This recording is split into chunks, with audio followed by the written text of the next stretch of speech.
ความทุกข์ยากพาให้เกิดมีความพยายามจนสามารถเฮ็ดให้เวียกงานอันยิ่งใหญ่สำเร็จได้การที่จะสำเร็จเวียกงานอันยิ่งใหญ่เป็นผลก่อให้เกิดมหาธุรกิจที่ยิ่งใหญ่กลุ่มบริษัทก่อสร้างลงทุนแขวงยูนนานเป็นบริษัทที่เข้มแข็งมาเป็นเวลา100 ปีและมีการเปิดกว้างบนพื้นฐานการลงทุนมาเป็นหมื่นเป็นพันโครงการตลอดระยะที่ผ่านมาเพื่อปรับปรุงการปฏิรูปรัฐวิสาหกิจในยุคใหม่ทั้งส่งเสริมการลงทุนเพื่อตอบสนองตามโครงสร้างใหม่ของการสร้างรูปแบบรัฐวิสาหกิจและแขนงอุตสาหกรรมให้มีความก้าวหน้าขึ้นตามยุคสมัยใหม่กลุ่มบริษัทก่อสร้างลงทุนแขวงยูนนานโดยการร่วมตัวจากกลุ่มบริษัทวิศวกรรมก่อสร้างยูนนานกลุ่มบริษัทอุตสาหกรรมเหล็กเลข14และกลุ่มบริษัทก่อสร้างคมนาคมตะวันตกเฉียงใต้และได้สร้างตั้งขึ้นในเดือนเมษายนปี 2016 กลุ่มบริษัทก่อสร้างลงทุนแขวงยูนนานซึ่งเป็นบริษัทหนึ่งในเวทีการลงทุนทางด้านการเงินขนาดใหญ่และนำผลดีที่สำคัญมาสู่รัฐบาลแขวงยูนนานมาฮอดเดือนเมษายนปี 2018 กลุ่มบริษัทก่อสร้างลงทุนแขวงยูนนานมีทุนจดทะเบียน 27,179 ตื้อหยวนรวมยอดทรัพย์สินทั้งหมด 321,153 ตื้อหยวนทรัพย์สินสุทธิ 84,488 ตื้อหยวนเป็นบริษัทหนึ่งที่ร่วมทุนเงินกู้สินเชื่อจัดอยู่ในระดับ 3A รวมยอดลงทุนของโครงการมีทั้งหมด 427.9 ตื้อหยวนลงทุนไปแล้ว 213.2 ตื้อหยวนบริษัทสุ่มทุกความพยายามเพื่อสร้างการลงทุนตามพื้นฐานโครงสร้างลงทุนก่อสร้างตัวเมืองและชนบทลงทุนก่อสร้างเพื่อบุกเบิกอสังหาริมทรัพย์ลงทุนต่างประเทศและการลงทุนอุตสาหกรรมแบบใหม่รวมเป็น5เวทีการลงทุนขนาดใหญ่นำใส่ทฤษฎียึดมั่นขยายการลงทุนให้เป็นตลาดลงทุนที่กว้างใหญ่ธุรกิจที่ยิ่งใหญ่โครงการขนาดใหญ่และการพัฒนาที่มีความก้าวหน้าให้แก่สังคมสร้างความเข้มแข็งให้องค์กรการเงินกับอำนาจการปกครองท้องถิ่นให้แน่นแฟ้นโดยการพัฒนายุทธศาสตร์การร่วมมือรอบด้านกับบรรดาหัวหน่วยธุรกิจขนาดใหญ่ร่วมมือการสร้างสรรค์และค้ำประกันอาคารพื้นฐานโครงสร้างในเขตพัฒนาเพิงหูแขวงยูนนานให้ได้คุณภาพตาม5เป้าหมายใหญ่ลงทุนก่อสร้างเขตอพยพใหม่และยกสูงคุณภาพชีวิตการเป็นอยู่ที่สำคัญให้ประชาชนตามพื้นฐานโครงสร้างเส้นสร้างทางด่วนสร้างแนวทางรถไฟสร้างเขื่อนน้ำและสร้างท่อระบายต่างๆในเขตตัวเมืองใหญ่รวมยอดลงทุนทั้งหมดตามพื้นฐานโครงสร้างของโครงการ205 ตื้อหยวนการลงทุนเขตพัฒนาใหม่อาคารที่อยู่อาศัย 33.7 ตื้อหยวนความเอา10ตัวเมืองก่อสร้างอาคารอพาร์ตเมนต์รวมทั้งหมด 20,000 กว่าห้องหรือสุดสำเร็จการก่อสร้างแล้ว18ห้องหรือสุดลงทุนไปแล้ว 31.8 ตื้อหยวนเขตพัฒนาเพิงหูยอดลงทุนทั้งหมด 89.6 ตื้อหยวนความเอา10เมืองการปรับปรุงก่อสร้างเขตพัฒนาเพิงหูสำเร็จแล้ว 170,000 ครอบครัวและลงทุนไปแล้ว 59.4 ตื้อหยวนบริษัทต้องสำเร็จตาม5แผนการใหญ่ที่คาดไว้คือการลงทุนเงินกู้ลงทุนการลงทุนอุตสาหกรรมรับเหมาก่อสร้างการบริหารและการดำเนินธุรกิจไปตามรูปแบบของการพัฒนาแบบเชื่อมโยงการดำเนินธุรกิจแบบเปิดกว้างกลุ่มบริษัทก่อสร้างลงทุนแขวงยูนนานเป็นบริษัทธุรกิจใหญ่ที่สุดเกี่ยวกับการรับเหมาโครงการก่อสร้างในแขวงยูนนานและเป็นกลุ่มบริษัทหนึ่งเดียวของแขวงที่ได้รับการอนุญาตรับเหมาก่อสร้างเคหสถานอยู่ต่างประเทศถึง6ประเทศ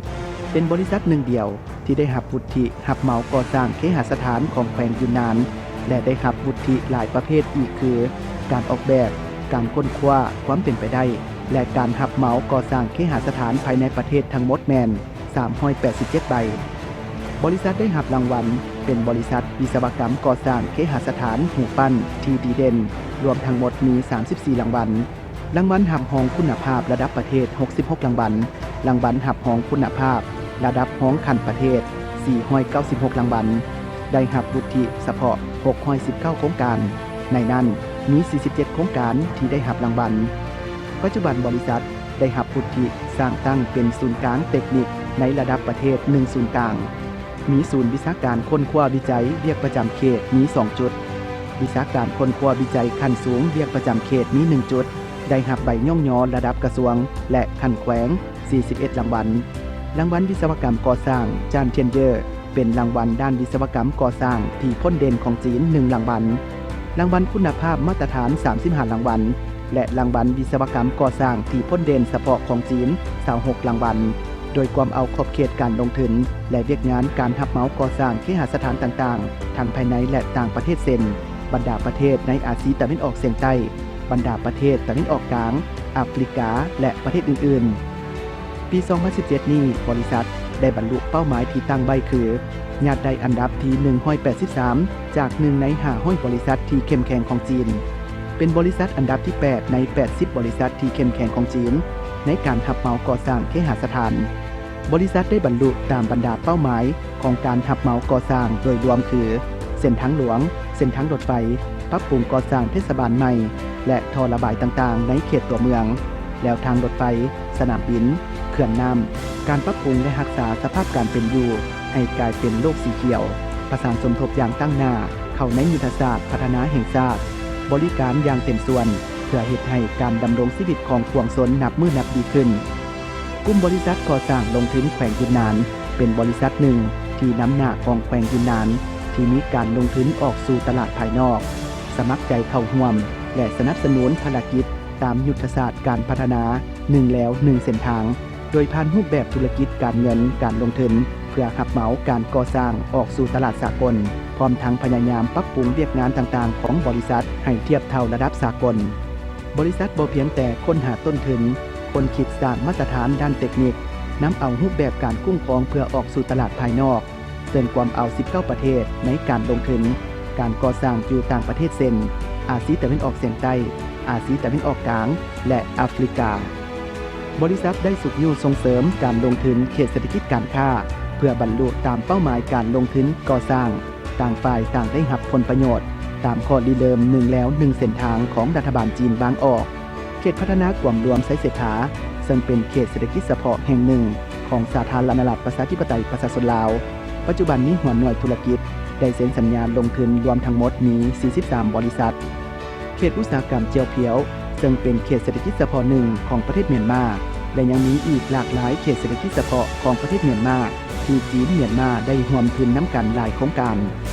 ได้สำเร็จการก่อสร้างโรงแรมแลนด์มาร์คอยู่ลาวสำนักงานใหญ่องค์การปกครองประเทศกัมพูชาพระราชวังมิตรภาพจีนเวียดนามและอีกหลายโครงการใหญ่ที่รัฐบาลฮ้องรับนอกจากนั้นยังได้รับการคัดเลือกถึง8ครั้งในการลงวารสารอเมริกาซึ่งเป็นหนึ่งใน250บริษัทของ ENR ในโลกบริษัทได้รับเหรียญไซพัฒนาเหรียญกาแห่งงานแห่งสาธารณรัฐประชาธิปไตยประชาชนลาวเหรียญกาการประกอบแห่งประเทศกัมพูชา4เหรียญการะดับประเทศและอีก5เหรียญกาลูปันระดับสากลที่มอบให้เพื่อเป็นการย่องยอยึดมั่นความเข้มแข็งต่อหน้าที่เวียกงานก้าวออกสู่ตลาดต่างประเทศโดยเฉพาะแมนเส้นทางด่วนจีนลาวแต่นครหลวงเวียงจันทน์หาบางเวียงกลุ่มบริษัทก่อสร้างลงทุนแขวงยูนนานเป็นบริษัทหนึ่งที่สู่สนและปรับปรุงการปฏิรูปเป็นรัฐวิสาหกิจน้ำหน้าเข้มแข็งของแขวงยูนนานบริษัทจะลงเลิกการปฏิรูปอย่างมีแบบแผนมีความกระตือรือร้นสร้างผลงานให้สำเร็จตามเป้าหมายพยายามสร้างไมตรีกับหัวหน่วยธุรกิจอื่นต่อยุทธศาสตร์การพัฒนาให้นับมื้อนับดีขึ้นโดยนำใช้การคุ้มครองแบบวิทยาศาสตร์ตามกลไกที่ทันสมัยเพิ่มความเร่งรัดทุกภาคส่วนที่เกี่ยวข้องกับระเบียบกฎหมายเพื่อสำเร็จการปรับปรุงบทบาทผลการคุ้มครองกฎระเบียบใหม่บทบาทการตัดสินของคณะติดตามบทบาทของภาคส่วนคุ้มครองการดำเนินธุรกิจของบริษัทอย่างมีประสิทธิผลสำเร็จไปตามหาเป้าหมายต้นต่อคือ 1. การลงทุนที่เข้มแข็งที่ยิ่งใหญ่และกลายเป็นการลงทุนพ้นเด่น 2. การลงทุนที่เข้มแข็งที่ยิ่งใหญ่และกลายเป็นกลุ่มลงทุนเฉพาะ 3. โดยการร่วมตัวก่อตั้งกลุ่มการลงทุนที่ยิ่งใหญ่ 4. ประสานสมทบกันเพื่อการลงทุนแบบปฏิรูปที่ยิ่งใหญ่ 5. ยกสูงระดับและหลีกเลี่ยงการขัดขวางต่างๆต่อการลงทุนบริษัทมีการจัดกลุ่มก่อสร้าง103กลุ่มขาดออกเป็น61กลุ่มจาก50แผนกย่อมาเป็น22แผนกเมื่อมีการปรับปรุงโครงสร้างการจัดตั้งของบริษัทแล้วเห็นได้ชัดเจนว่าทุกๆเวียกงานของบริษัทก็นับมือนับดีขึ้นได้พร้อมกันปรับปรุงกฎระเบียบทางแรงงานที่แทบเหมาะกับระดับของตำแหน่งงานต่างๆสุขยูทันแถวพนักงานให้มีความห่าวหันเอาใจใส่ปฏิบัติอย่างดีต่อหน้าที่เวียกงานให้สำเร็จตามเป้าหมายโดยสมใจการปรับปรุงรูปแบบธุรกิจให้นับมือนับดีขึ้นทั้งบริษัท ได้เอาใจใส่ต่อระเบียบหลักการต่างๆเพื่อรับประกันระบบการควบคุมความปลอดภัยของบริษัทให้สำเร็จตาม5แผนการใหญ่ที่วางออกเช่นทางด้านการเงินด้านวิศวกรรมรับเหมาก่อสร้างด้านทรัพย์สิน